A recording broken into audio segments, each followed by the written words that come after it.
Good morning everyone. आज हम देखेंगे 74th अमेंडमेंट इन नगर पालिका म्यूनिसिपैलिटी। तो आप देखो 74th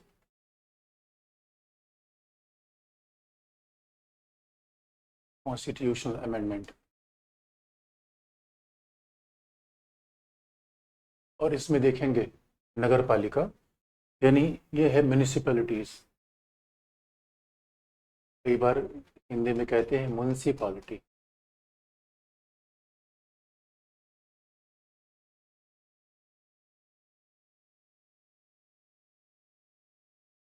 म्यूनिसिपैलिटी या नगर पालिका 74th अमेंडमेंट में है। और बच्चों 74th अमेंडमेंट पढ़ना बड़ा इजी है, क्योंकि 73rd 74th की बड़ी सारी बातें कॉमन है। कैसे आप देखोगे तो 73rd एंड 74th के संविधान संशोधन के साझे लक्षण।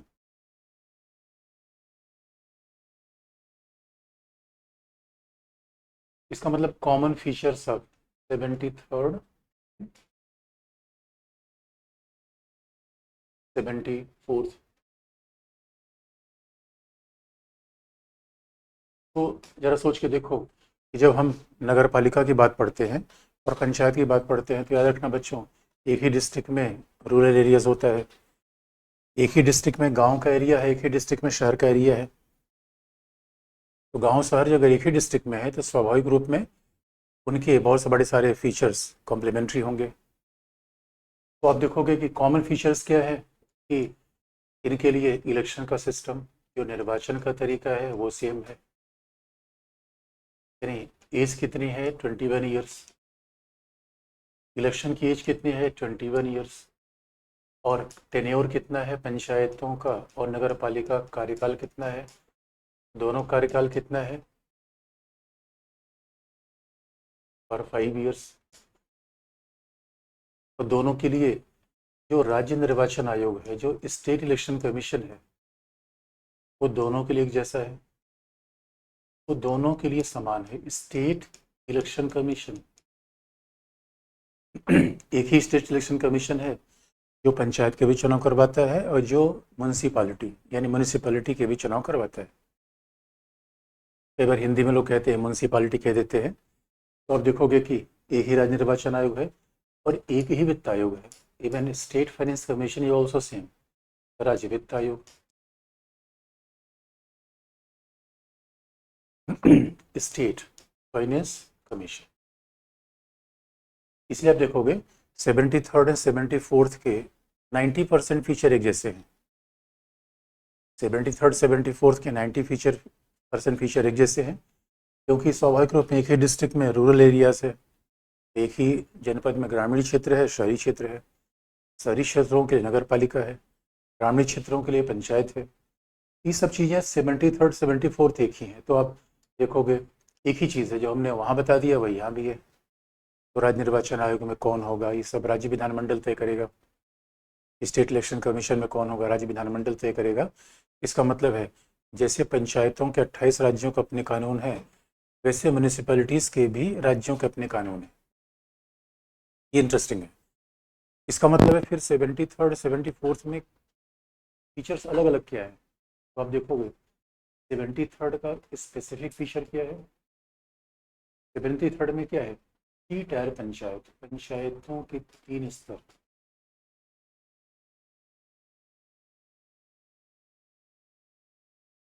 पंचायतों के 3 स्तर, 3 टायर पंचायत, 3 टीयर पंचायत।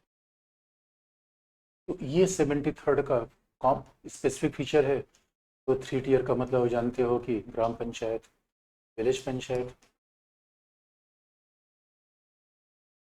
फिर उसके बाद खंड पंचायत, ब्लॉक पंचायत, उसके बाद डिस्ट्रिक्ट, जिला कह लो जनपद कह लो, एक ही बात है, जनपद डिस्ट्रिक्ट पंचायत, डिस्ट्रिक्ट पंचायत, ये ब्लॉक पंचायत है। ये 3 स्तर है और इनको दिए गए हैं 29 सब्जेक्ट्स, 29 विषय दिए गए हैं। They are given 29 subjects.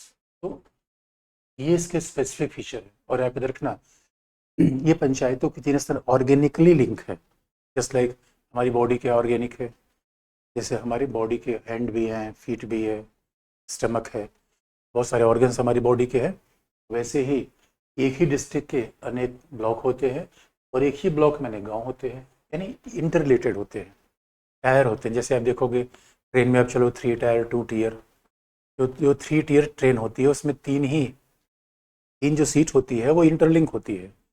एक सीट गिराओगे दूसरी सीट अपने आप गिर जाएगी, इंटरलिंकेज है। इसीलिए there is a 3 tier panchayat. लेकिन अब 74th में स्पेसिफिक क्या देखोगे, अदरवाइज ये बात 73rd के लिए स्पेशल है, बाकी 73rd 74th के लिए कॉमन है। वैसे ही तो आप देखो, एक चीज़ को पढ़ो दूसरी अपने आप लॉजिकल आ जाती है। तो 74th का स्पेसिफिक पार्ट क्या है? 74th का स्पेसिफिक पार्ट क्या है? इसमें है 3 प्रकार की नगर पालिकाएं। ये ध्यान सुनने की बात है दोस्तों, 3 टीयर नहीं है इसमें, 3 स्तर नहीं है। इसलिए शब्दों पर बड़ी ध्यान से रीड बिटवीन द लाइन्स, इत्मीनान से देखो, अच्छे से सुनो।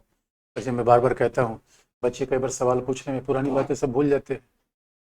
First you have to listen carefully कि हम कहते क्या है यहाँ पे। इसमें क्या होगा, 3 प्रकार की पंचायत हो, 3 प्रकार की नगर पालिका होगी। 3 टाइप्स ऑफ नगर पालिका, 3 प्रकार की नगर पालिका है, टीयर की नहीं है। 3 प्रकार की नगर पालिका, 3 टाइप्स ऑफ म्यूनिसिपैलिटीज।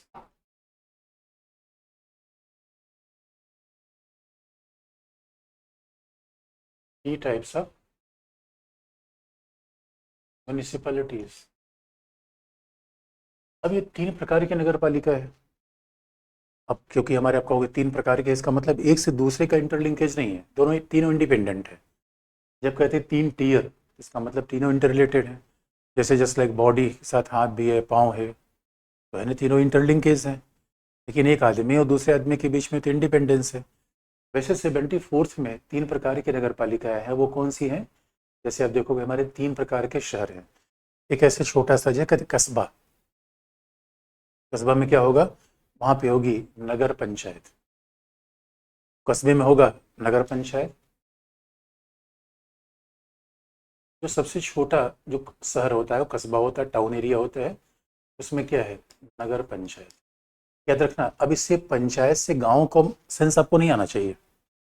आप कहोगे सर गाँव में भी पंचायत है, नगरों में पंचायत है, उसका नाम पंचायत का मतलब जहाँ 5 लोग मिल जाए, जहाँ 5 पंच मिल जाए वो पंचायत होगी। 5 पंच शहर मिल जाए तो वही पंचायत है, 5 पंच गांव मिल जाए तो वही पंचायत है। और जैसे तो कई कई बार लोग कहते हैं ना पंचायत ही कर रहे हैं, तो पंचायत अगर शहर में है तो शहर की है, गांव से कंफ्यूज न किया जाए। जैसे कई बार बच्चों को लगेगा अरे भाई तो पंचायत तो गांव में थी, शहर में कैसे आ गई? तो शहर में भी नगर पंचायत होती है। तो there is a first form of municipality, ये नगर पंचायत है, दैट इज अ नगर पंचायत। उसके बाद है नगर परिषद, नगर council.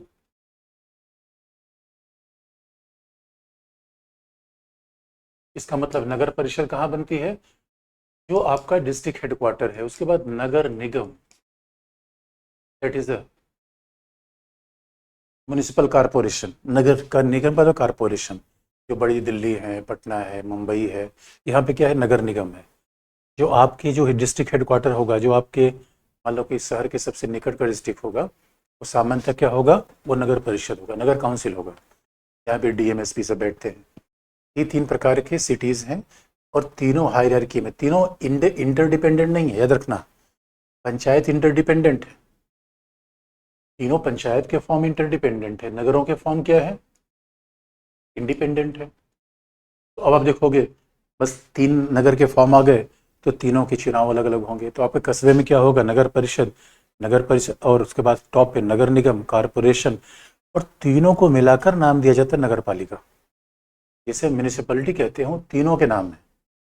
What is collective name of all 3, that is municipality. तो तीनों के सामूहिक नाम क्या है, म्यूनिसिपैलिटी है।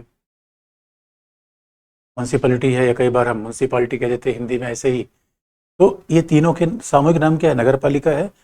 यही मैं 74th अमेंडमेंट में स्पेशली पढ़ना है। बाकी बाकी चीज़ें बिल्कुल 73rd जैसी है। उधर कॉमन फीचर देखो इसे लिखा गया है, क्या है कॉमन फीचर, साझी लक्षण। यहाँ पे क्या किया गया, यूनिक फीचर। 73rd का यूनिक है और इन्हें मिला है 18 सब्जेक्ट, इन्हें मिला 18 सब्जेक्ट, इन्हें मिला कितना है 29। इन्हें विधि निर्माण के लिए कितने सब्जेक्ट मिले हैं 29। सॉरी विधि निर्माण के लिए नहीं, सामाजिक आर्थिक योजनाओं के निर्माण के लिए। फिर आपको याद दिला दें, पंचायत या nagar palika there is not institution for law making, ये विधि के निर्माण की संस्थाएं नहीं है, तो सामाजिक आर्थिक विकास की संस्थाएं हैं। तो नगर पंचायत, नगर परिषद और नगर निगम में 3 स्टेज की ये नगर पालिकाएं हैं। 18 विषय पे ये सामाजिक आर्थिक नीतियां बनाएंगे, प्लानिंग बनाएंगे। और दूसरी बात है इसमें 74th अमेंडमेंट में एक और खास बात है, एक और खास बात है, आपको है नियोजन की संस्थाएं, प्लानिंग बॉडीज। तो पहला है ऑटोनमस बॉडीज, दूसरा बॉडीज ऑफ प्लानिंग, नियोजन की संस्थाएं।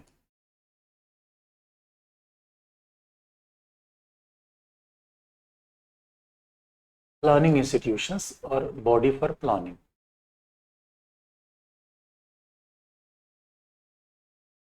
प्लानिंग बॉडीज तो नियोजन की संस्था है। अब नियोजन की संस्थाओं में क्या होगा, नियोजन की संस्थाओं में जो कहते हैं डीपीसी यानी जनपद नियोजन समिति। कल भी आप पूछ रहे थे कई बच्चे कि what is district planning committee, तो जनपद नियोजन समिति है। फिर बच्चे पूछ रहे थे कि मेट्रो प्लानिंग कमेटी, ये भी 74th अमेंडमेंट में है। बात ध्यान रखने की है, डीपीसी और metro planning committee that is part of 74th amendment.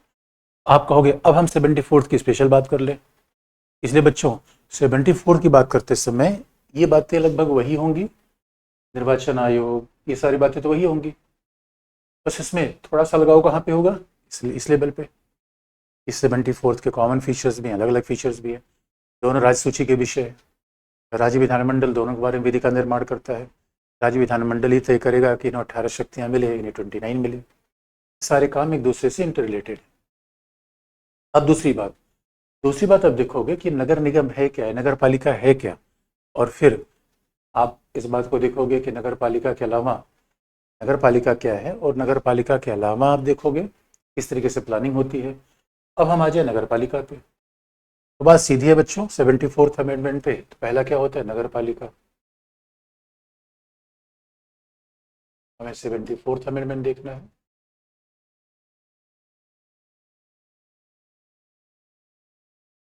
Seventy fourth संविधान,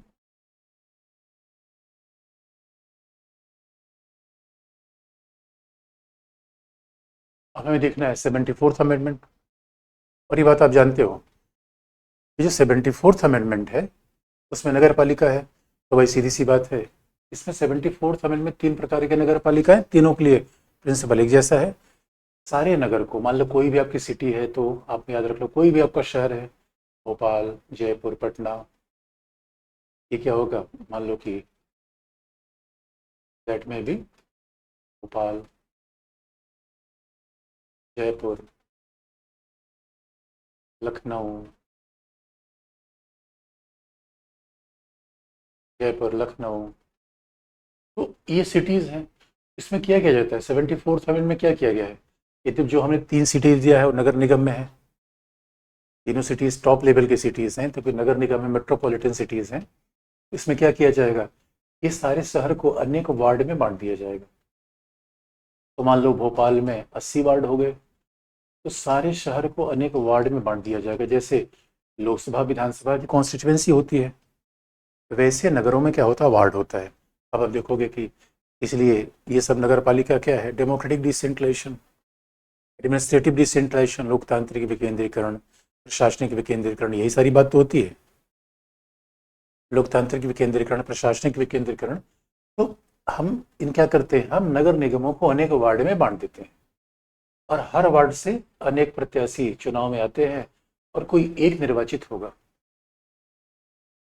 अनेक कैंडिडेट होंगे लेकिन इलेक्टेड कौन होगा, एक इलेक्टेड होगा। तो बाकायदा इसका मतलब मान लो नगर को हमने बांट दिया 80 वार्ड में, 100 वार्ड में, हमने आम जनता में कितने लोगों को इलेक्ट किया, 80 पार्षदों को, काउंसलर्स।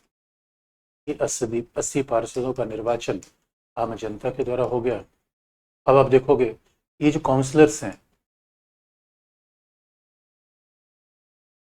कि काउंसलर्स हैं जो निर्वाचित हुए हैं, इलेक्टेड 80 हो गए, मान लो हमने एक एग्जाम्पशन ले लिया कि लखनऊ में 80 हो गए, अलग अलग शहरों में ज़्यादा भी हो सकते हैं, ऐसा कोई लिमिटेड नहीं है क्योंकि राज्य सूची का विषय है। तो राज्य सूची में मान लो शिमला मेट्रोपॉलिटन है तो शिमला की पॉपुलेशन कम है, लखनऊ की ज़्यादा है, पटना की ज़्यादा है, तो पॉपुलेशन फिक्स नहीं है, स्टेट की वाइज तय होती है। फिर भी हम मानते हैं कि जो मेट्रोपॉलिटन होते हैं नॉर्मली सामान्यतः 3 लाख से उनकी पॉपुलेशन ज़्यादा ही होगी।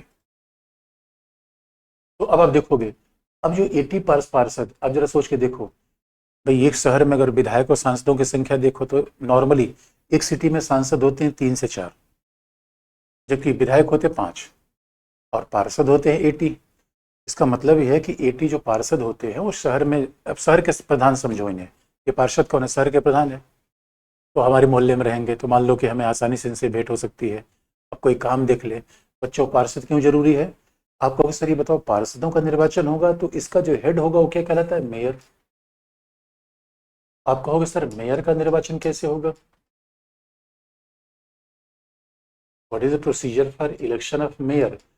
अब बच्चों देखो, पार्षदों का निर्वाचन सीधे आम जनता करती है और वोटिंग एज तो है कि 18, और कोई व्यक्ति पार्षद कब होता है, इन एज ऑफ 21। लेकिन इलेक्शन जो मेयर होगा, पार्षदों का मुखिया होगा, उसका निर्वाचन कैसे होगा। अब यहीं पे थोड़ा कॉम्प्लेक्सिटी है क्योंकि हमारे स्टेट सब्जेक्ट है। कई राज्यों में क्या होता है, सीधे मेयर का निर्वाचन आम जनता करती है, कई राज्यों में पार्षद मेयर का इलेक्शन करते हैं। अगर सच मानो, देखो हकीकत की बात यह है कि मेयर का निर्वाचन आम जनता करे, ये सिस्टम ज़्यादा ठीक है, नगर पालिका के लिए सिस्टम ज़्यादा ठीक है। अगर मेयर को पावरफुल नहीं बनाएंगे तो नगर पालिका पावरफुल नहीं हो पाएगी। लेकिन हमारे यहाँ जैसे कि उत्तर प्रदेश में है, मेयर का निर्वाचन सीधा आम जनता करती है, राजस्थान में पार्षद निर्वाचन करते हैं, दिल्ली में पार्षद से मेयर बनता है, वही चंडीगढ़ में आपने देखा होगा, आप पार्षदों से मेयर बना। होना ये चाहिए कि आम जनता सीधे मेयर का इलेक्शन करे, जहाँ आम जनता सीधे मेयर का इलेक्शन करेगी वहाँ मेयर के पावरफुल होने के चांसेस ज़्यादा रहेंगे, वहाँ मेयर ज़्यादा पावरफुल रहेगा। इसलिए कहा जाता है कि 74th अमेंडमेंट में क्या किया गया कि पार्षदों का बाकायदा निर्वाचन कराया गया, पार्षदों का निर्वाचन हुआ और मेयर के निर्वाचन के बारे में राज्य के ऊपर छोड़ दिया गया। मेयर के निर्वाचन की जिम्मेदारी किसके हाथ में है, राज्य के हाथ में।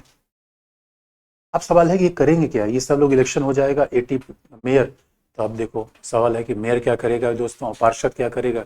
बस सीधी से जहाँ शहर में आप रहते हो, अब सवाल है शहर में मान लो सीवेज खराब हो गया, पार्क में गए और जहाँ बैठे बेंच टूट गई, और शहर में आपके बड़ी गंदगी है, आपके कूड़ेदान का ढेर लगा हुआ है, आपके पास हेल्थ फैसिलिटी नहीं है, ये सब लोकल गवर्नमेंट काम है। इसीलिए 74th अमेंडमेंट क्या कहते हैं, अर्बन लोकल गवर्नमेंट, ये शहरी स्थानीय निकाय है।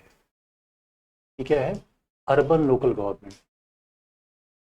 भाई हर बात के लिए this is an example of, तो पंचायती राज क्या है, वो भी लोकल गवर्नमेंट है लेकिन रूरल।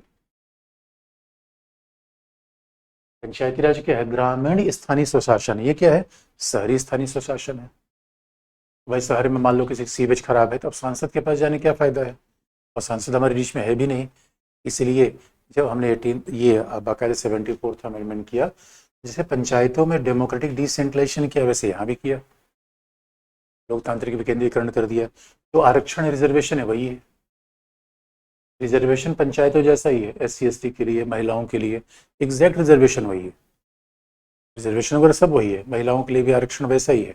इसका मतलब है हमारा पूरा पर्पज क्या था कि भाई जो हमारी गवर्नमेंट है, गवर्नमेंट आपके द्वार, यानी government should become closer to us, वो हमारे पास होनी चाहिए। और पार्षद तो शहर में ऐसे अवेलेबल होता है, जैसे गांव में पंच प्रधान, तो हमारे मोहल्ले में पार्षद रहता है, जब चाहे उससे आप मिल लो, अपने काम बता दो और आपके काम कर देगा वो।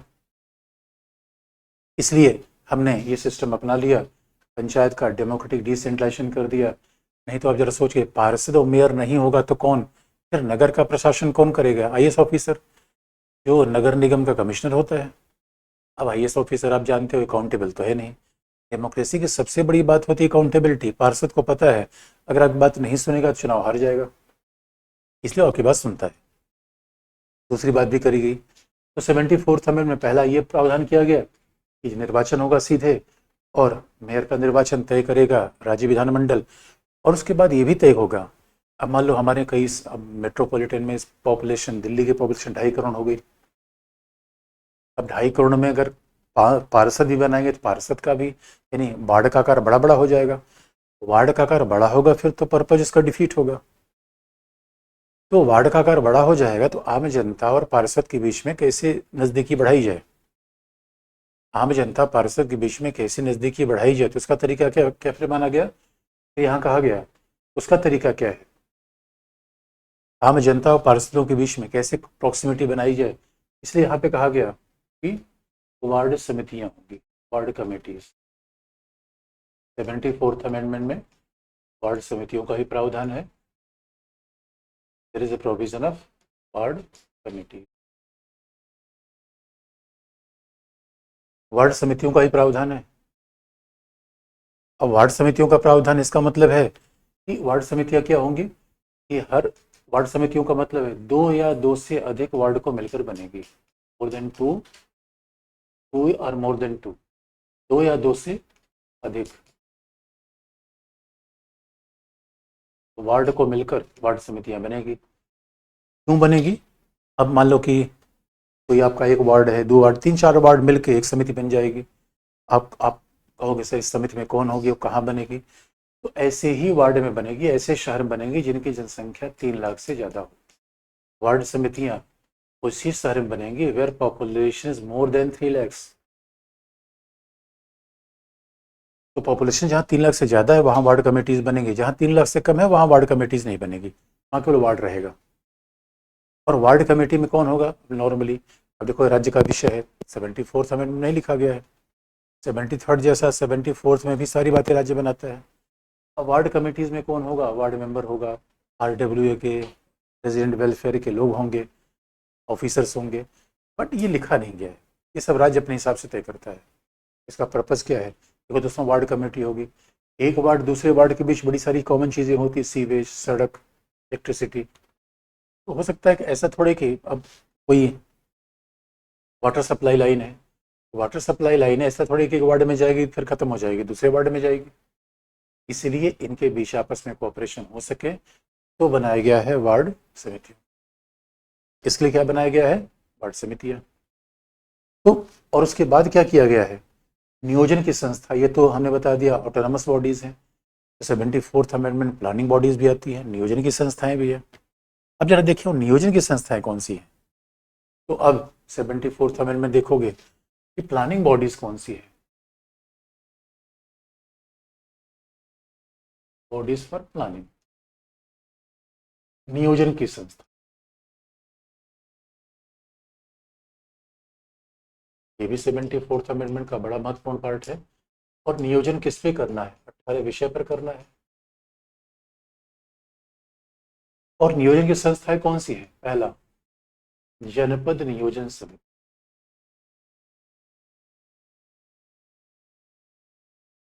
District planning committee. तो पहला नियोजन संस्था का मतलब है डिस्ट्रिक्ट प्लानिंग कमेटी।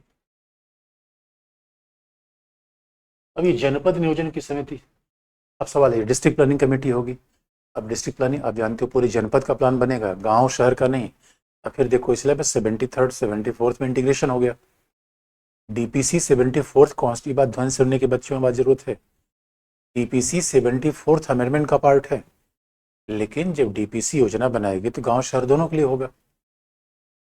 इसलिए आप देखोगे डीपीसी में कौन होगा, जनपद नियोजन समिति में क्या होगा, इसमें 4/5 सदस्य निर्वाचित होंगे, 4/5 मेंबर्स आर इलेक्टेड, और रेस्ट ऑफ द 1/5, ये 1/5 क्या होंगे, मनोनीत होंगे, नॉमिनेटेड, 1/5 आर नॉमिनेटेड।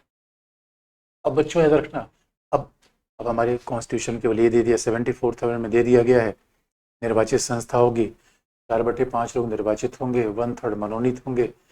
अब 4/5 में निर्वाचित में कौन होंगे, मनोनीत में कौन होंगे, अब इसका उल्लेख किया गया, संख्या नहीं बताएगा। आप कहोगे सर मेंबर नहीं बताया गया है, आप कहोगे मनोनीत कौन होगा, ये भी नहीं बताया गया है, लेकिन क्योंकि स्टेट सब्जेक्ट है आप याद रखो, डिस्ट्रिक्ट के प्लानिंग की जिम्मेदारी किसको होगी?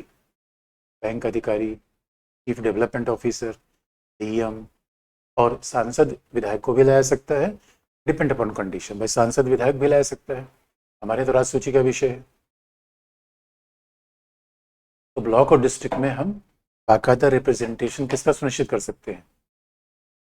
सांसदों विधायकों का representation. We can ensure the representation of member of parliament, MLAs, उनके भी रिप्रेजेंटेशन सुनिश्चित कर सकते हैं। तो ये है डिस्ट्रिक्ट प्लानिंग कमेटी। अब ये जो 4/5 निर्वाचित हैं उसमें से पंचायत और नगर पालिका दोनों से, गाँव क्षेत्र, पंचायत मतलब गाँव, और नगर पालिका म्यूनिसिपैलिटीज, ये दोनों से आएंगे। और पॉपुलेशन के हिसाब से, तो मान लो जहाँ 80% पॉपुलेशन म्यूनिसिपैलिटी की है, अर्बन एरियाज है, वहाँ 80% मेंबर अर्बन एरिया से, 20% रूरल तो 20%, 50 तो 50-50। और ये कहाँ से आएंगे? जनपद पंचायत। पंचायत में 3 टियर है, तो जनपद पंचायत के सदस्यों के द्वारा निर्वाचित होंगे और उन्हीं में से होंगे। ये निर्वाचित कहाँ से होंगे? डिस्ट्रिक्ट पंचायत के सदस्यों के द्वारा। They will be elected by the members of district panchayat and among themselves। यानी डिस्ट्रिक्ट पंचायत के ही मेंबर इलेक्ट करेंगे, अपने में से ही लोगों को, बाहर से लोगों को नहीं। तो डिस्ट्रिक्ट पंचायत के लोग इलेक्ट करेंगे, और हमने कहा पॉपुलेशन के हिसाब से, जैसा पॉपुलेशन रेशियो होगा गांव का वैसा होगा। और ये लोग किसके होंगे? स्वाभाविक रूप में जो नगर पालिका होगी, नगर पालिका के सदस्य, मेंबर्स ऑफ म्यूनिसिपैलिटीज, या मेंबर्स ऑफ म्यूनिसिपैलिटी में जो काउंसलर होते हैं।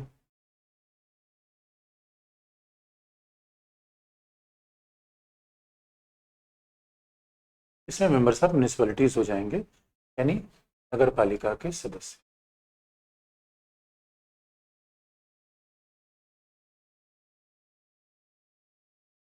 इसमें नगर पालिका के सदस्य हो जाएंगे। तो इलेक्शन आम जनता नहीं करेगी, डीपीसी के इलेक्शन नगर पालिका के इलेक्टेड मेंबर करेंगे अपने में से ही, और जो डिस्ट्रिक्ट पंचायत के मेंबर करेंगे अपने में से ही। ब्लॉक और विलेज पंचायत को इसमें रिप्रेजेंटेशन नहीं होगा। ये टॉप लेवल, जो डिस्ट्रिक्ट पंचायत टॉप लेवल है उसी का रिप्रेजेंटेशन होगा। और बच्चों, ये डीपीसी क्या करेगी? देखो, पहले पंचायती राज नहीं था तो पहले गांव जनपद के विकास के लिए क्या था? डीआरडीए। जब पंचायती राज नहीं था तो उसके पहले क्या था? डिस्ट्रिक्ट रूरल डेवलपमेंट एजेंसी, जनपद ग्रामीण विकास agency, district rural development agency. ये अब इसमें आईएएस ऑफिसर होते थे, और डिस्ट्रिक्ट रूरल डेवलपमेंट एजेंसी का निर्माण 69 में हुआ था। और इनका काम क्या था? पॉवर्टी एलिविएशन, गरीबी निवारण, गांव का विकास करना। भाई यही तो अब है। अब 74th अमेंडमेंट आने से डीआरडी के बजाय कौन होना चाहिए? डीपीसी। डीपीसी इलेक्टेड बॉडी है, यही तो डेमोक्रेसी है। इसका मतलब है अब पंचायती राज ने और 74th अमेंडमेंट में डिसेंट्रलाइज प्लानिंग की बात की है। डिसेंट्रलाइज प्लानिंग कैसे होगी? ग्राम पंचायत प्लानिंग बनाकर भेजेगी डिस्ट्रिक्ट पंचायत को, खंड ब्लॉक पंचायत को, ब्लॉक पंचायत प्लान बनाकर भेजेगा डिस्ट्रिक्ट पंचायत को, डिस्ट्रिक्ट पंचायत भेजेगा डीपीसी को। तो अभी डीपीसी यानी प्लानिंग फ्रॉम बिलो। भाई आप देखो, इसीलिए कहा जाता है। और सब दोस्तों, पंचायत नगर पालिका को बेहतर करके आप पॉपुलेशन कंट्रोल कर सकते हो, क्योंकि लोग गांव गांव में रहते हैं। और पॉपुलेशन कंट्रोल कैसे कर दो? कह दो भाई जिसके 2 से ज़्यादा बच्चे होंगे वो पंचायत के चुनाव भागीदारी नहीं करेगा। तो ये लोगों में अवेयरनेस पैदा होगा, because everybody want to participate in elections of panchayat. तो हमारे पंचायत का बड़ा रोल है। इस वजह से ऐसा कहा जाता है कि पंचायत इज़ वेरी वाइटल। और आप देखोगे, लेकिन हमारे यहाँ आंध्र प्रदेश विधानसभा ने क्या किया? आंध्र प्रदेश विधानसभा ने कह दिया कि जिन लोगों के 2 से ज़्यादा बच्चे होंगे वो पंचायत के चुनाव में पार्टिसिपेट नहीं करेंगे। अब सवाल है कि जिनके 2 बच्चे हैं उसके बाद तीसरा हो जाए, मान लो प्रधान कोई बन गया, उसके 2 बच्चे हैं, और प्रधान बनने के बाद तीसरा हो जाए तो क्या होगा? अब बड़ा हंगामा हुआ। उसने क्या किया? बच्चे को अपने ननिहाल भिजवा दिया। लेकिन गांव के लोगों, खुफिया एजेंसी बड़ी तगड़ी होती है। गांव के लोगों ने कहा ना ना भाई, इसके घर में रात में कोई आवाज़ हो जाई थी, और उसके ननिहाल तक, गांव के लोगों का संबंध तो उस व्यक्ति ननिहाल तक हो जाता है। पता कर लिया, बाद में उसको निलंबित कर दिया गया। तो अब देखोगे, चाहे फॉरेस्ट्री, वाटर मैनेजमेंट, बड़ी दुर्भाग्य की बात है कि हम वाटर शेड मैनेजमेंट, हम वाटर कंजर्वेशन इजराइल सीखने जाते हैं, अरे वाटर कंजर्वेशन गांव में चले जाओ, हमारे तो गांव गांव में वाटर कंजर्वेशन था। राजस्थान में चले जाओ तो हर घर में पानी को स्टोर करने की फैसिलिटी वहाँ पहले बनती थी। इसलिए दोस्तों लोकल लोकल, और हमने क्या मान लिया, गांव का आदमी मूर्ख होता है, किसान बेवकूफ़ होता है, दैट इज़ अ ब्लंडर। वो थोड़ा मामला गड़बड़ हो गया। इसलिए अब देखोगे अब तो डीआरडीए, इसका मतलब है डीआरडी के बजाय क्या बननी चाहिए, डीपीसी। अब डीआरडीए खत्म की गई है, डीआरडीए खत्म करो, डिस्ट्रिक्ट रूरल डेवलपमेंट एजेंसी खत्म करो, अब क्या बनाओ, जनपद नियोजन समिति। और आप देखोगे दूसरा, अब छोटे शहरों के लिए जनपद नियोजन समिति है, लेकिन बड़े शहरों के लिए क्या बनेगा, उसमें मेट्रो प्लानिंग कमेटी बनेगी। अब बड़े शहरों में क्या बनेगा, मेट्रो प्लानिंग कमेटी। एक है डीपीसी, दूसरा नियोजन के लिए क्या बनेगी, मेट्रो प्लानिंग कमेटी, मेट्रो नियोजन समिति।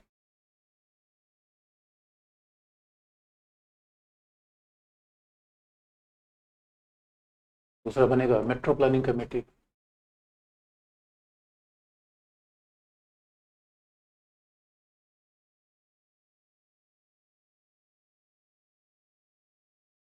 अब मेट्रो प्लानिंग कमेटी में देखो बच्चों, अब यहाँ स्ट्रक्चर लगभग एक जैसा है।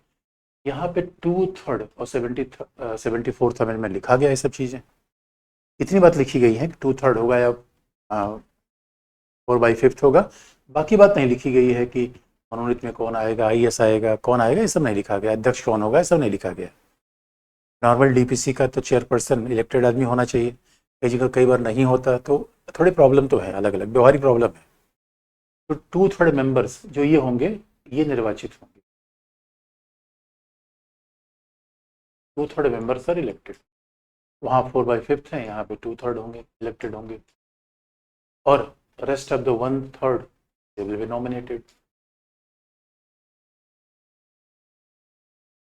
मनोनीत होंगे और नॉमिनेटेड होंगे।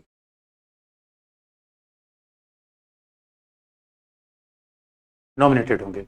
अब जो 2/3 इलेक्टेड होंगे, उसमें से लोग कहाँ से आएंगे, 2/3 इलेक्टेड में आएंगे, ऐसी सी बात है, फिर वही बात है, पंचायत गांव से। इसका मतलब they are coming from rural areas, ये रूरल है, ये है म्यूनिसिपैलिटी अर्बन एरियाज। और पॉपुलेशन के हिसाब से अर्बन एरिया का पॉपुलेशन 50% है तो इनके आधे मेंबर, और रूरल एरिया पॉपुलेशन 50% है, इनके आधे मेंबर, जैसा पॉपुलेशन होगा। बस यहाँ इलेक्टेड में क्या है, इसमें लिखा गया है चेयरपर्सन ऑफ पंचायत। अब चेयरपर्सन ऑफ पंचायत का लिख दिया गया, तो किस पंचायत का, डिस्ट्रिक्ट का, ब्लॉक का, ये नहीं लिखा गया। यहाँ क्या होगा, पंचायतों के अध्यक्ष से निर्वाचित होंगे, पंचायतों के अध्यक्ष उस का, पंचायतों के अध्यक्ष के द्वारा अपने से ही, अपने में से ही, अपने सदस्यों से ही, जैसे यहाँ पे है,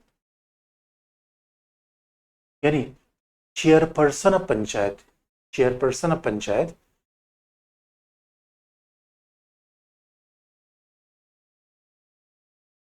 chairperson of panchayat will elect the member of MPC, metro planning committee, और among themselves they will elect a member among themselves. इसका मतलब होता है member shall not be elected from outside. तो वो कोई ना कोई पंचायत का अध्यक्ष होगा। अब यहाँ पूछोगे सर ये बताओ, मैं चेयरपर्सन ऑफ पंचायत का मतलब कौन सा पंचायत, डिस्ट्रिक्ट पंचायत, यानी कौन सा मतलब पंचायत, मतलब ग्राम पंचायत, डिस्ट्रिक्ट पंचायत, तो यहाँ पे लिखा नहीं गया इसमें, that will be determined by state government. लेकिन आप मान लो कि भाई डिस्ट्रिक्ट पंचायत में ही होना चाहिए, यहाँ लिख दिया गया है पंचायत के सदस्य, पंचायत के सदस्य लिख दिया गया। अच्छा वहाँ भी क्लियर नहीं, पंचायत के सदस्य का, हाँ यहाँ तो क्लियर है कि पंचायत के सदस्य का मतलब क्या है, डिस्ट्रिक्ट पंचायत के सदस्य, यहाँ क्लियर है।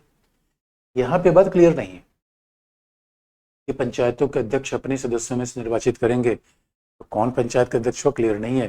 तो हमें तो उसके बारे में परेशान होने की आवश्यकता नहीं है, क्योंकि राज्य अपना अपना बनाएंगे।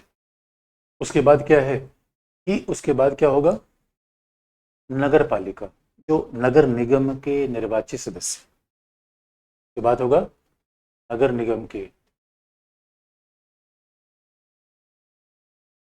म्यूनिसिपल कारपोरेशन, नगर निगम के निर्वाचित सदस्य, इलेक्टेड मेंबर्स ऑफ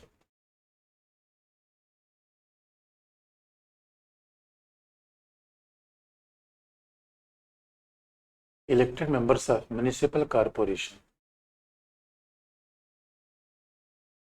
तो इसका प्लानिंग ये है डिस्ट्रिक्ट प्लानिंग कमेटी और मेट्रो प्लानिंग कमेटी।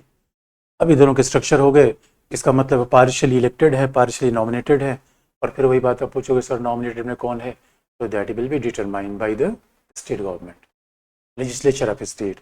और ये करेंगे क्या, अब देखोगे प्लानिंग करेंगे मतलब रिसोर्सेज कि शहर गांव में रिसोर्सेज कैसे डिस्ट्रीब्यूट किया जाए।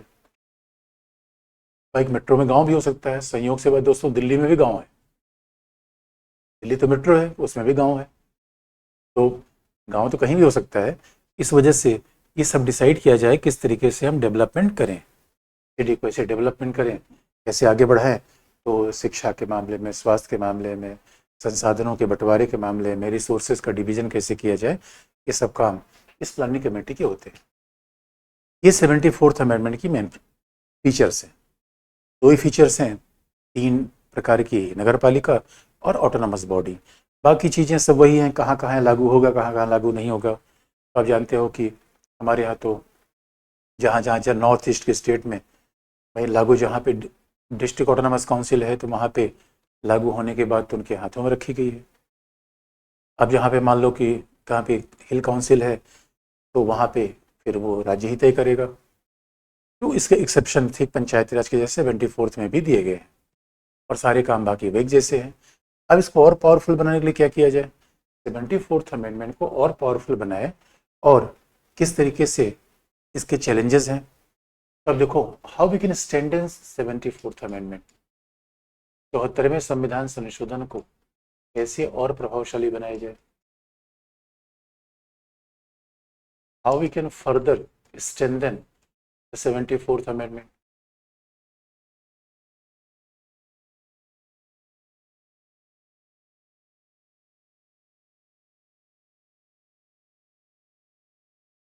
तो बच्चों देखो 2-3 बातें हैं।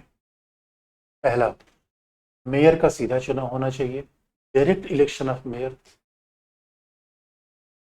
पार्षद का चुनाव न करें। There must be direct election of mayor.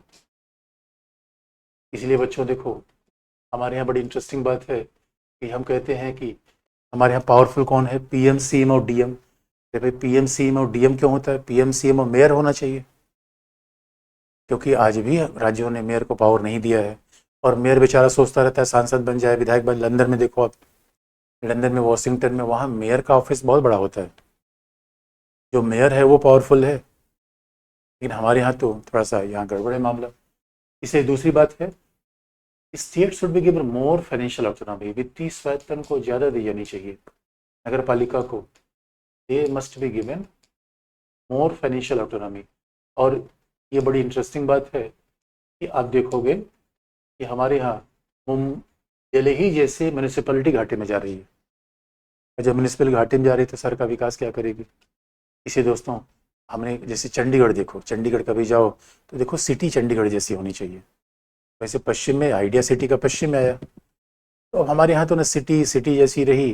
हर जगह गार्बेज है, हर जगह बड़ी सीवेज की प्रॉब्लम है, झुग्गी झोपड़ी जहाँ देखो, मतलब कोई मैनेजमेंट ही नहीं है। जहाँ देखो कोई घर बना लेगा, कोई सांड और गाय भैंस टहलते रहेंगे पूरे शहर में। अब एक अजीब सा ही प्लान आ गया। तो दोस्तों फाइनेंशियल ऑटोनॉमी होनी चाहिए हमारे पास, वित्त का स्वायत्तता होनी चाहिए। यानी अब सवाल है कि नगर पालिका को कैसे फाइनेंशियल ऑटोनॉमी दी जाए, अभी बड़ा मामला है। अब इसका मतलब राज्य ज़्यादा पैसा दे, सेंट्रल स्पॉन्सर्ड स्कीम को कम करने के बजाय सीधा आप म्यूनिसपैलिटी को पैसा दीजिए। म्यूनिसपैलिटी डिपेंडेंट नहीं होनी चाहिए। अब जरा सोच के देख लो, आज की डेट में मेयर अगर चाहे तो वो यानी अपने सिटी के कमिश्नर, भाई मेयर इलेक्टेड व्यक्ति है, कमिश्नर अधिकारी होता है, तो कमिश्नर को चूज नहीं कर सकता, उसको ट्रांसफ़र नहीं करवा सकता, तो फिर मेयर पावरफुल नहीं हो पाता। और 18 विषय जो दिए गए हैं उसे मेयर को पब्लिक ऑर्डर, शहरों में लोक व्यवस्था पुलिस का बड़ा विषय है, मेयर को दिया ही नहीं गया है। ऐसा लगता है कि मेयर के ऑफिस को हमने जानबूझ कमजोर कर रखा है। मेयर के नहीं तो सच बात, पीएम और सीएम के बाद तो मेयर होना चाहिए, डीएम कैसे आ गया। और तीसरी बात, इसका मतलब वित्तीय स्वायत्तता कैसे दोगे। अच्छा करप्शन भी, करप्शन बहुत ज़्यादा है। अब सवाल है कि देखो, जैसे सिटीज़ के टैक्सेशन के क्या होते हैं तरीके, कहीं कहीं पे हाउस टैक्स लगा देना, वाटर टैक्स लगा देना, इस सब से आप नगर पालिका को पैसा दे सकते हो। लेकिन हमारे यहाँ तो सर होता क्या है, हर चुनाव आएगा तो म्यूनिसिपैलिटी कह देगी टैक्स माफ़ कर दिया। कई बार तो आम जनता के दबाव से भी वो टैक्स नहीं देते। ये बार अलग अलग प्रॉब्लम होती है। आम जनता लगे भाई टैक्स बढ़ा दोगे तो चुनाव हार जाओगे, पार्किंग का टैक्स, यानी अलग अलग तरीके होते हैं, होर्डिंग लगाने का उसमें टैक्स, और करप्शन बहुत ज़्यादा है। करप्शन बहुत ज़्यादा है बच्चों, और इसलिए म्यूनिसिपैलिटी अपना रिसोर्सेज नहीं निकाल पाती। म्यूनिसिपैलिटी के रिसोर्सेज कहाँ होगा, आप देखोगे हाउस टैक्स, यानी वेल्थ टैक्स, यानी संपत्ति कर, तो म्यूनिसिपैलिटी में वो वेल्थ टैक्स की बात। लेकिन वो वेल्थ टैक्स में क्या है, बड़ी करप्शन है। अधिकारी खुद ही आके बता चला जाएगा आप ऐसे घर में करो तो आपके घर का टैक्स कम आएगा। जबकि आज की डेट में क्या डिजिटल मैपिंग हो सकती है, सारे घरों की डिजिटल मैपिंग कर लिया जाए और डिजिटल मैपिंग से टैक्स, वेल्थ टैक्स भेज दिया जाए। यानी आपका साइज, घर का साइज बाकायदा हम ड्रोन से साइज कर लें, अधिकारी की आवश्यकता हट जाए। और फाइनेंशियल मैनेजमेंट में क्या करें, थोड़ा टैक्स बढ़ाया जाए पार्किंग से लेके। जब तक दोस्तों अच्छे टैक्स लोग नहीं देंगे, और फिर रेजिडेंशियल एरिया, कॉमर्शियल एरिया, इसका दिल्ली में तो क्या होता है, ज़्यादातर कमर्शियल एक्टिविटी रेजिडेंशियल एरिया में चलती है, तो सरकार को टैक्स का बड़ा लॉस होता है। लोग लाखों लाखों किराए और लाखों लाखों रुपए किराया लेते हैं, लेकिन सरकार को ठनी नहीं देते। इसलिए दोस्तों ये सभी सिस्टम रिफॉर्म करने की जरूरत है, जिससे उनको पैसा ज़्यादा मिल पाए। कॉर्पोरेट सोशल रिस्पॉन्सिबिलिटी से प्राइवेट सेक्टर को, एनजीओ को पैसा दिया जाए, जिससे। और तीसरी बात क्या है कि आप देखोगे, एक तो फाइनेंशियल ऑटोनॉमी हर जगह आ जाती है, दूसरा कहीं ना कहीं मेयर को कुछ और पावर दिए जाए। उसमें क्या है, करप्शन रोकने के लिए स्थानीय लोकपाल बनावा दिया जाए, लोकल ओम्बुड्समैन, जो इनके करप्शन पर कंट्रोल करे, क्योंकि हमारे यहाँ लोकल गवर्नमेंट में करप्शन बहुत ज़्यादा है।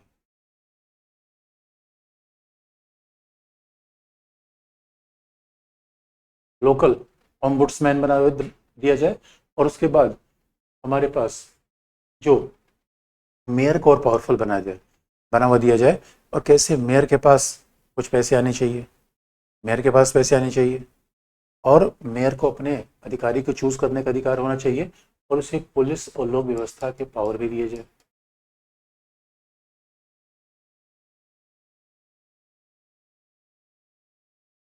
यानी police and public order, that is major subject of the city.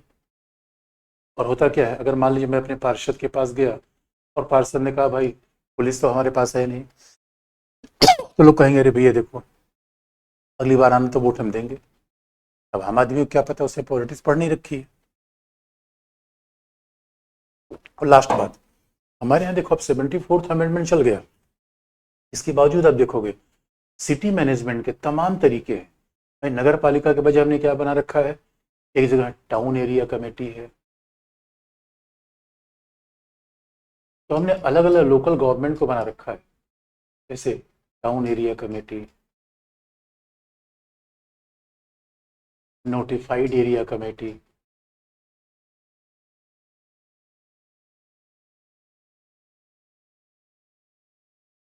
अब सवाल है कि जब नगर पालिका हमने बना ही रखा है, ऐसी कमेटीज को बनाने क्या मतलब है। ये notified area committee,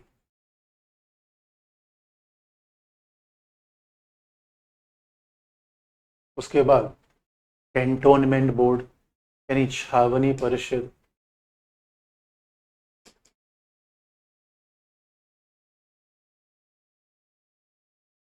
cantonment board हमने बना रखा है, कैंटोनमेंट बोर्ड अलग है। उसके बाद क्या बना रखा है हमने, पत्तन परिषद, पोर्ट ट्रस्ट। यानी शहर के मैनेजमेंट में इतने जो अधिक हमने बना रखे हैं सब सिस्टम, इसको खत्म किया जाए। भाई सारे काम नगर पालिका को दे दिए जाए। और वैसे भी आप देखोगे, एक तरफ तो हर शहर में एक और संस्था होती है, जैसे कि VDA, LDA, DDA, तो जो डेवलपमेंट अथॉरिटी होती है उसमें इलेक्टेड बॉडी नहीं होती। तो जो डेवलपमेंट अथॉरिटी वाला काम है उसमें तो इलेक्टेड बॉडी होती ही नहीं। और डेवलपमेंट अथॉरिटी वाला सारा काम कौन करता है, प्रशासन। डेवलपमेंट अथॉरिटी का सारा काम प्रशासन करता है, इसमें इलेक्टेड लोगों का रोल नहीं होता है। इसलिए बच्चों देखो अब इतने हमने पैरेलल सिस्टम बना रखे हैं एक ही शहर में। भाई नगर पालिका है तो उसी में टाउन एरिया कमेटी है, नोटिफाइड एरिया कमेटी है, कैंटोनमेंट बोर्ड है। आपने को हर शहर में कैंट देखा होगा, सिटी कैंट। अब ये पैरेलल संस्थाएं, इन सबको खत्म होना चाहिए। डेवलपमेंट बॉडी सब खत्म होना चाहिए, एक ही तो सिस्टम होना चाहिए। तो आप देखोगे बच्चों, अब इसमें प्रॉब्लम क्या है? टाउन एरिया कमेटी का मतलब है किसी छोटे से शहर में जो शहर पूरा डेवलप नहीं है उसके मैनेजमेंट के लिए एक ऐसी बॉडी बना दिया जाए जो थोड़ी इलेक्टेड हो सकती है, नॉमिनेटेड हो सकती है, वो टाउन एरिया कमेटी है। टाउन मतलब है छोटा सा उभरता हुआ शहर, मैंने जहाँ पे नगर पालिका न स्थापित की जाए तो टाउन एरिया। नोटिफाइड एरिया वैसे ही है। अब नोटिफाइड का मतलब जो ऐसा क्षेत्र है जो शहर के रूप में उभर रहा है लेकिन वहाँ म्यूनिसिपलिटी नहीं बनाई जा सकती, वहाँ बना दिया town area committee. Town area और नोटिफाइड का मतलब सरकार ने, राज्य ने अपने गजट में नोटिफाई कर दिया, ये भी एक संस्था है। और यहाँ पे कैसे प्रशासन होगा? पार्शियली इलेक्टेड लोग होंगे, पार्शियली सरकार के लोग होंगे, मिलकर अपना प्रशासन कर लेंगे। कैंटोनमेंट बोर्ड में तो अलग ही सिस्टम चलता है, यहाँ पे सेना का अध्यक्ष होता है, यानी सेना का अधिकारी इसके साथ होता है, क्योंकि कैंट के आसपास के एरिया का मैनेजमेंट कैसे किया जाए? कैंटोनमेंट बोर्ड से। कैंटोनमेंट बोर्ड में इलेक्टेड आदमी होगा, सेना कमांडिंग ऑफिसर होगा, वो उसके साथ काम करेगा। और ये सीधे, ये तो राज्य के अंतर्गत आता भी नहीं, ये तो बाकायदा कैंटोनमेंट बोर्ड एक्ट पार्लियामेंट ने बना रखा है, ये सीधे सेंट्रल गवर्नमेंट से चलता है। तो सेंट्रल गवर्नमेंट के हाथ में कैंटोनमेंट बोर्ड। अब कमाल की बात है यार, जब एक हमने म्यूनिसिपलिटी बना दी तो इतने पैरेलल सिस्टम बनाने की क्या जरूरत थी? इसलिए कहा जाता है नगर पालिका को अच्छा करने के लिए इनको भी हटाया जाए। और पोर्ट ट्रस्ट कहाँ होता है? जैसे कि देखोगे जहाँ पे, जहाँ पे पोर्ट है, पोर्ट का मतलब है जैसे विशाखापट्टनम, मुंबई, तो पोर्ट के आसपास एरिया के प्रबंध को बनाने के लिए पोर्ट ट्रस्ट बनता है। ये भी संघ सरकार बनाती है। पोर्ट ट्रस्ट क्या करती है? आसपास के लोगों को जो बेसिक कम्युनिटीज़ है वो तय करती है। ये पोर्ट ट्रस्ट तय करेगा कि आसपास के लोगों को बेसिक सुविधाएं किस तरीके से दी जाए। तो अब बेसिक इसका मतलब हेल्थ, सीवेज, लाइट, भाई यही तो, इसी के लिए तो हमने 74th अमेंडमेंट बनाया। म्यूनिसिपलिटी हमने बनाई इसीलिए लोकल फैसिलिटीज लोकल गवर्नमेंट दे दे, लोकल फैसिलिटी लोकल गवर्नमेंट दे। लेकिन अब देखो ऐसा सिस्टम हमने बन गया कि इतने पैरेलल बॉडीज हमने बना रखे। और कई शहरों में देखो टाउनशिप, जैसे जमशेदपुर में जाओ, टाटा स्टील सिटी है। आजकल तो बड़ी बड़ी, गुड़गांव में चले जाओ, नोएडा में चले, बड़ी बड़ी टाउनशिप है, तो गौर की है, जेपी की है। अब टाउनशिप में क्या हो रहा है? एक प्राइवेट कंपनी ही सारी फैसिलिटीज़ दे रही है। लेकिन दोस्तों इसमें आइडिया क्या था? डेमोक्रेटिक आइडिया था। अब सवाल है कि आप कहोगे सब प्राइवेट सेंटर ही कोई फैसिलिटी दे दे, लोगों का पार्टिसिपेशन तो होना चाहिए। डेमोक्रेसी के पीछे म्यूनिसिपलिटी हमने क्यों लाई थी? लोगों का पार्टिसिपेशन हो। इसलिए ऐसे सुझाव दिए जाते हैं कि पहले इंस्टीट्यूशन खत्म किए जाए और जो हर शहर में डेवलपमेंट अथॉरिटी होती है उसको भी खत्म किया जाए, जिससे हम 74th अमेंडमेंट को और अच्छा बना पाए। नहीं तो दोस्तों हमारे शहर न तो शहर जैसे रहे, गांव न तो गांव जैसे रहे। तो ये बड़ी सब समस्या आ जाती है, ये अपने आप में बड़ी समस्या आ जाती है। आखिर में इसीलिए 74th अमेंडमेंट बनाया गया कि जैसे इन समस्याओं को हम दूर कर पाएँ। और इसलिए आप देखोगे जैसे अब हमारे यहाँ सिटी की प्रॉब्लम क्या है? Traffic management, sewage. और आप देखोगे दिल्ली में तो पूरा पहाड़ का कूड़ा है। सोच के देखो, आपने ज्योग्राफी में नहीं पढ़ा होगा, कूड़े का पहाड़। हमारे यहाँ तो कूड़े का पहाड़ है, अरावली पहाड़ तो खत्म हो गया, कूड़े का पहाड़ है। कमाल की बात है, कूड़े का पहाड़ जरा सोच के देखो। अब जिस शहर में कूड़े का ही पहाड़ होगा, शहर का मैनेजमेंट कैसा होगा? ये अपने आप में बड़े चैलेंजेस हैं जो सिटी के मैनेजमेंट में बार बार दिखते हैं, जो शहरों के प्रबंध में बार बार ये बातें दिखती हैं। तो अब इन्हीं को दूर करने की बात होती है कि 74th अमेंडमेंट है। अब 74th अमेंडमेंट के साथ बाकी मतलब हमारा सिलेबस लगभग खत्म ही हो गया बच्चों। अब आप नगर पालिका, आप कहोगे नागरिकता और प्रियम्बल, वो भी आपको बता दूंगा। वो छोटे छोटे टॉपिक हैं और हमने जानबूझकर प्रियम्बल को लास्ट में रखा है, क्योंकि अगर सारे टॉपिक आप पढ़ लोगे तो प्रियम्बल पढ़ना बड़ा आसान है, क्योंकि प्रियम्बल के पूरे कॉन्स्टिट्यूशन जीस्ट है, प्रियम्बल पूरे कॉन्स्टिट्यूशन के जीस्ट है। तो जबकि जबकि पूरा कॉन्स्टिट्यूशन क्या है? प्रियम्बल का एक्सटेंशन है। इसलिए मैं लास्ट में प्रियम्बल को छोड़ के रखा हुआ है। और आप नागरिकता भी बता देंगे, नागरिकता बड़ा सिंपल सा है, तो आप कहोगे नागरिकता में बता दूंगा। तो इसका मतलब अब हम धीरे धीरे सिलेबस को आगे और आगे क्वेश्चन भी आपको सॉल्व करवा दूंगा मैं।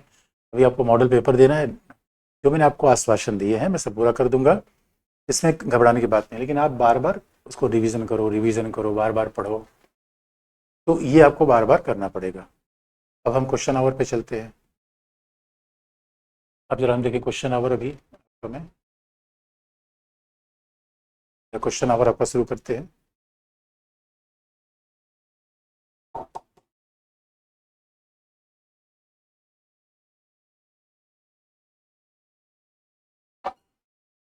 तो अब क्वेश्चन आवर आप पूछ लो, बाकी जो क्वेश्चन है वो भी हम करा देंगे आपको। अब आप सवाल पूछ लो।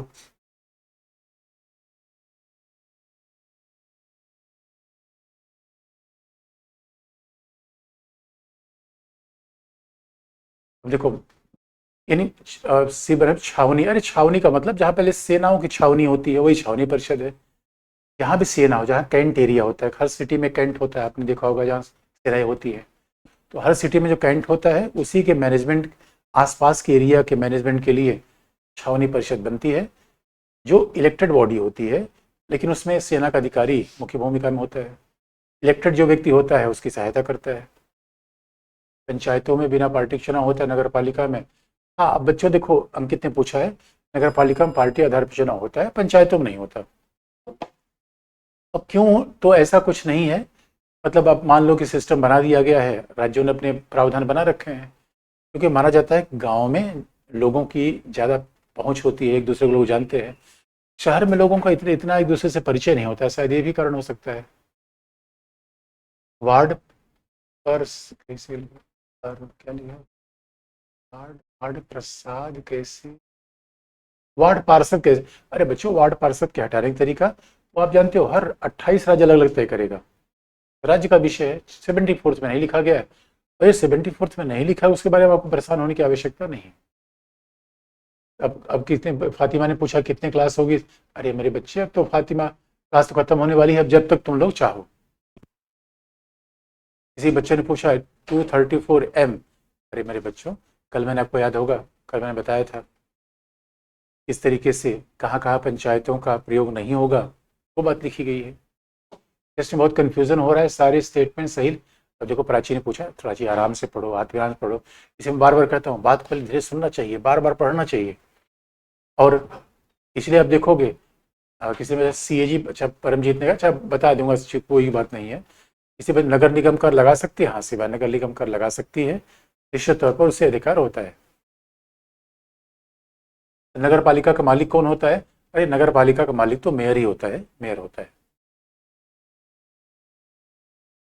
राधा ने पूछा संवैधानिक निकाय सर ये बनी, अरे राधा जो कहोगी मैं बता दूंगा। बेसिक चीज देखो मैंने सारी बता दी। अब एक चीज आपने पढ़ लिया संविधान, तो उसी के सब चीजें रिपीटिशन है। नगर नगर नगर निगम किसके अंतर्गत गृह कर लगा सकता है? तो इसके अंतर्गत, फिर उसको पावर होता है।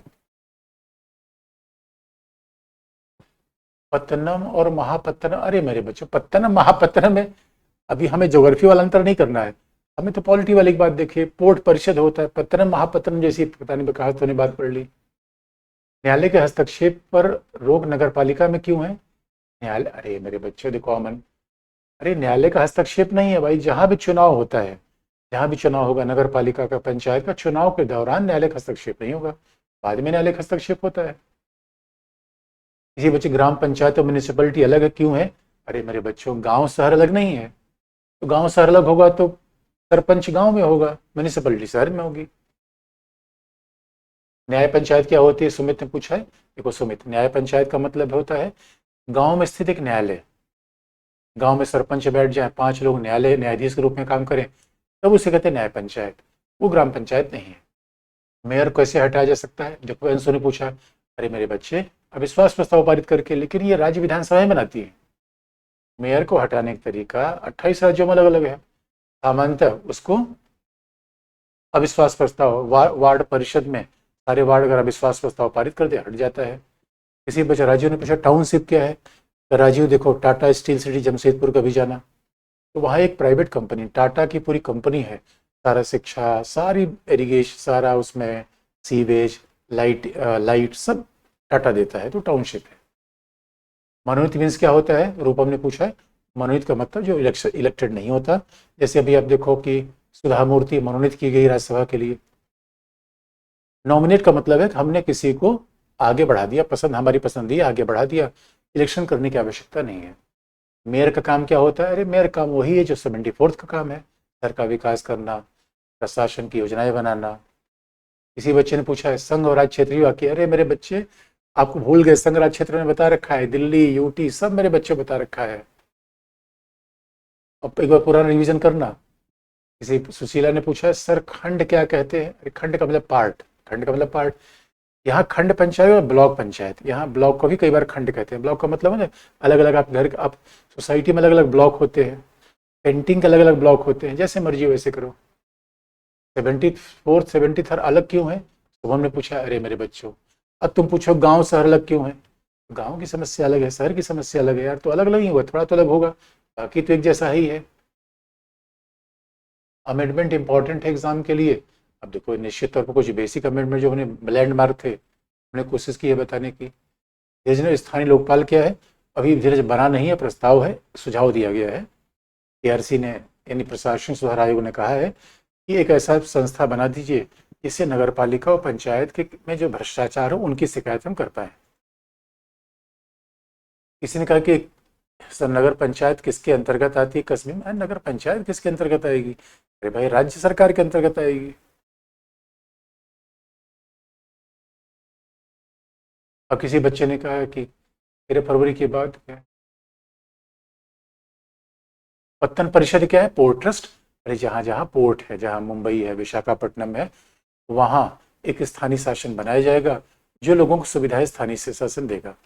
नोटिफाइड एरिया कमेटी क्या है साक्षी, ये कमेटी ऐसी है जो ऐसे क्षेत्र में आती है जो कि अब मान लो कोई उभरता टाउन है, उसमें नगर पालिका बन नहीं सकती, कुछ सुविधाएं देने के लिए लोग बना देते हैं। नवनीत ने पूछा स्मार्ट सिटी क्या है, अरे नवनीत जैसे तुम्हारा फोन स्मार्ट है तो सिटी स्मार्ट हो गई है, तो सिटी स्मार्ट कैसे होगी कि फ़ोन से तुम्हारा गैस सिलेंडर आ जाए, बिजली का बिल भरा जाए, यानी सब चीज़ डिजिटल हो जाए और सड़कें अच्छी हो जाए, ट्रैफिक लाइट अच्छी हो जाए, इसी को स्मार्ट सिटी कहते हैं। और स्मार्ट सिटी बनाने का काम संघ सरकार कर रही है, लेकिन ये भी इंटरेस्टिंग पार्ट है, इसका काम हो सकता है नगर पालिका को दे दिया जाए। सर अगर मेयर को डीएम स्थानांतरित करने की शक्ति दे दी जाए तो मेयर फिर अपनी शक्ति को गलत इस्तेमाल कर सकता है। अब देखो सवाल ये है यार, देखो पीएम को शक्ति दी गई है ना, पीएम तो अपने कैबिनेट सेक्रेटरी का कौन होगा वो चयन करता है, सीएम बताएगा मुख्य सचिव कौन होगा। भाई इलेक्टेड आदमी को इतना पावर तो दो। किसी बच्चे ने पूछा, अभय ने पूछा मेयर क्या है, अरे भाई मेरे बच्चे शहर का जो निर्वाचित प्रधान होता है या तुम्हारे गांव का प्रधान है वैसे एक सिटी का मेयर होता है। किसी ने छावनी परिषद क्यों बनाया जाता है, भाई इलेक्शन देखो मिलिट्री के लिए, मिलिट्री का नेचर अलग है कि भाई मिलिट्री के आसपास जहाँ रहती है, अब वहाँ अब लेते अभी अभी गृह मंत्रालय विचार कर रहा है, रक्षा मंत्रालय, कि क्यों न छावनी परिषद खत्म कर दिया जाए, इसी में खाना भी डिजिटल होगा। हाँ अरे बच्चे आजकल जोमेटो वगैरह तो ही है, डिजिटल तो ही, जोमेटो ऑर्डर करो फटाफट खाना जाएगा स्मार्ट सिटी में। बिट्टू बेटा क्या लेके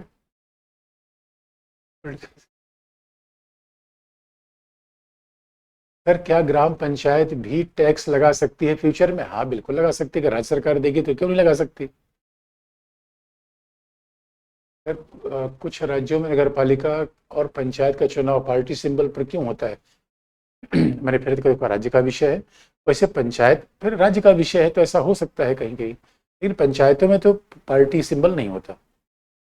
एक थर्ड मनोनीत कौन करता है, राज्य सरकार करेगी, राज्य सरकार करेगी मनोनीत। सर जी प्रशासनिक विकेंद्रीकरण के राज्यों ने पूछा है, अरे मेरे बच्चे शहर में अब डीएम अलग होता है, एसडीएम अलग होता है, तहसीलदार अलग होता है, न्याय तहसीलदार अलग होता है, ये प्रशासनिक विकेंद्रीकरण। अलग अलग लोगों को काम बांट देना, अधिकारियों को काम बांट देना, प्रशासनिक विकेंद्रीकरण। लोगों की भागीदारी बढ़ा देना, राजनीतिक विकेंद्रीकरण। मेयर किसके द्वारा इलेक्ट होता है, अरे बच्चों अलग अलग सिस्टम है ना यार, कहीं पे पार्षद के द्वारा, कहीं पे आम लोगों के द्वारा। ग्राम सभा में अगर सड़क की मांग हो तो पहले अनुमति लेनी होगी ब्लॉक से, ऐसा नहीं होता, ऐसा नहीं होता। ब्लॉक की सड़क अलग होती है, ग्राम सभा की सड़क अलग होती है। डिस्ट्रिक्ट म्यूनिसिपैलिटी और panchayat both are possible in district municipality and panchayat, yes both are possible. because there may be rural area in district and there may be urban area in district. In urban area there must be municipality. In rural area there should be panchayat. UT में पंचायत हो सकती है, बिल्कुल हो सकती है, अगर वहाँ का प्रशासक ऐसा चाहे. दिल्ली में तो है, चंडीगढ़ में है, देखो अभी आपने देखा होगा चंडीगढ़ में है.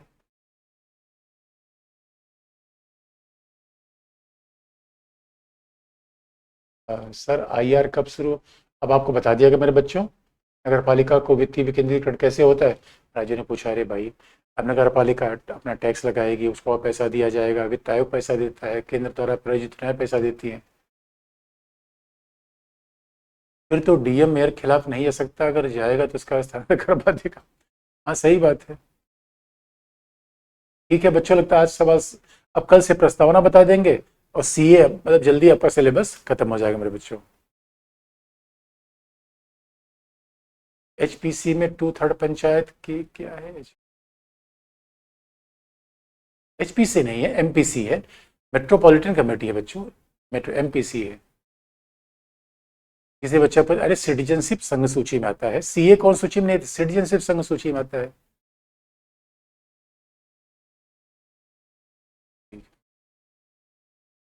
ठीक है बच्चों. अच्छा किसी में विदेशियों को नागरिकता, अरे मैं बता दूंगा विदेशियों को नागरिकता, इतना चिंता मत करो. ठीक है बच्चों, थैंक यू आज के लिए.